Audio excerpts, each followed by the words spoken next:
দিনাজপুরের বিরল সীমান্ত থেকে দুই বাংলাদেশি কৃষককে ধরে নিয়ে গেছে ভারতীয় সীমান্তরক্ষী বাহিনী বিএসএফ। এই ঘটনার জেরে দুই ভারতীয় নাগরিককে ধরে এনে আটকে রেখেছে বিক্ষুব্ধ গ্রামবাসী। 2 মে বিরল উপজেলার ধর্মজন্য সীমান্ত এলাকায় এ ঘটনা ঘটেছে। শেষ খবর পাওয়া পর্যন্ত দুই দেশের মধ্যে পতাকা বৈঠকের প্রস্তুতি চলছে। স্থানীয় সূত্রে জানা যায়, বিরলের ধর্মপুর ইউনিয়নের ধর্মজৈন সীমান্তে ধান কাটছিলেন মাসুদ ও এনামুল নামের দুই কৃষক। দুপুর 12টার দিকে 320 মেইন পিলারের সাব পিলার 9 ও 10-এর মাঝামাঝি থেকে তাদের ধরে নিয়ে যায় সীমান্তরক্ষী বাহিনী বিএসএফ।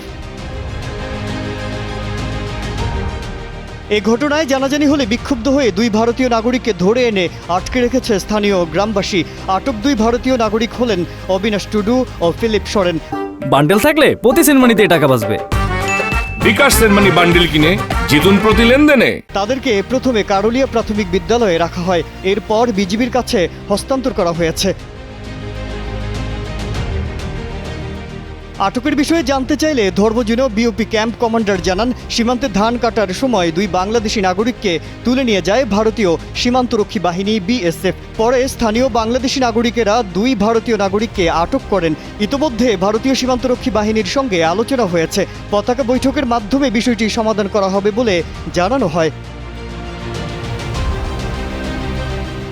মাজহারুল আলম, কালের কণ্ঠ।